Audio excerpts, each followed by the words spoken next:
La famine s'appesantissait sur le pays. Quand ils eurent fini de manger le blé qu'ils avaient apporté d'Égypte, Jacob dit à ses fils, « Retournez, achetez-nous un peu de vivres. » Juda lui répondit, « Cet homme nous a fait cette déclaration formelle, vous ne verrez pas ma face, à moins que votre frère ne soit avec vous. Si donc tu veux envoyer notre frère avec nous, nous descendrons, et nous t'achèterons des vivres. Mais si tu ne veux pas l'envoyer, nous ne descendrons point, car cet homme nous a dit, vous ne verrez pas ma face, à moins que votre frère ne soit avec vous. » Israël dit alors, « Pourquoi avez-vous mal agi à mon égard, en disant à cet homme que vous aviez encore un frère ?» Ils répondirent, « Cet homme nous a interrogés sur nous et sur notre famille, en disant, votre père vit-il encore? Avez-vous un frère? » Et nous avons répondu à ces questions. Pouvions-nous savoir qu'il dirait, faites descendre votre frère?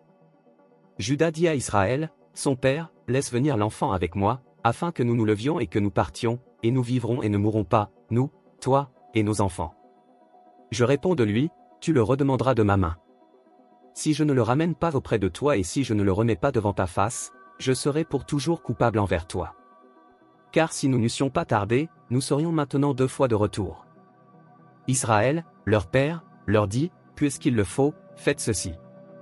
Prenez dans vos sacs des meilleures productions du pays, pour emporter un présent à cet homme, un peu de baume et un peu de miel, des aromates, de la myrrhe, des pistaches et des amandes. Prenez avec vous de l'argent au double, et remportez l'argent qu'on avait mis à l'entrée de vos sacs, peut-être était-ce une erreur. Prenez votre frère, et levez-vous, retournez vers cet homme. Que le Dieu Tout-Puissant vous fasse trouver grâce devant cet homme, et qu'il laisse revenir avec vous votre autre frère et Benjamin. Et moi, si je dois être privé de mes enfants, que j'en sois privé. » Ils prirent le présent, ils prirent avec eux de l'argent au double, ainsi que Benjamin, ils se levèrent, descendirent en Égypte, et se présentèrent devant Joseph. Dès que Joseph vit avec eux Benjamin, il dit à son intendant, « Fais entrer ces gens dans la maison, tu es apprête, car ces gens mangeront avec moi à midi. » Cet homme fit ce que Joseph avait ordonné, et il conduisit ces gens dans la maison de Joseph.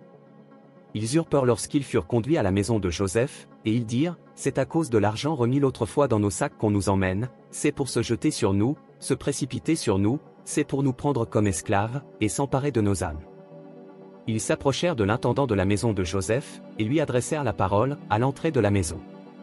Ils dirent, « Pardon. Mon Seigneur, nous sommes déjà descendus une fois pour acheter des vivres. Puis, quand nous arrivâmes, au lieu où nous devions passer la nuit, nous avons ouvert nos sacs, et voici, l'argent de chacun était à l'entrée de son sac, notre argent selon son poids, nous le rapportons avec nous. Nous avons aussi apporté d'autres argent, pour acheter des vivres. Nous ne savons pas qui avait mis notre argent dans nos sacs. » L'intendant répondit, « Que la paix soit avec vous. Ne craignez rien. C'est votre Dieu, le Dieu de votre Père, qui vous a donné un trésor dans vos sacs.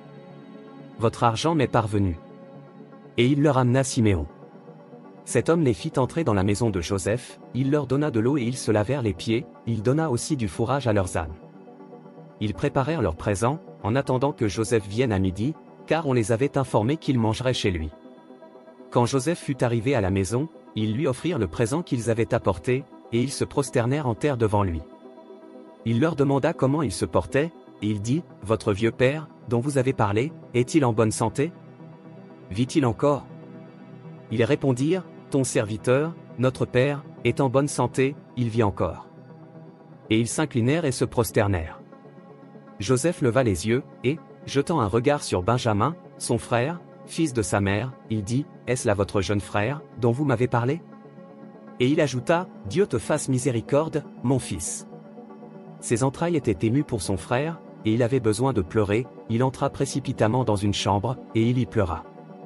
Après s'être lavé le visage, il en sortit, et, faisant des efforts pour se contenir, il dit, « Servez à manger. » On servit Joseph à part, et ses frères à part, les Égyptiens qui mangeaient avec lui furent aussi servis à part, car les Égyptiens ne pouvaient pas manger avec les Hébreux, parce que c'est à leurs yeux une abomination.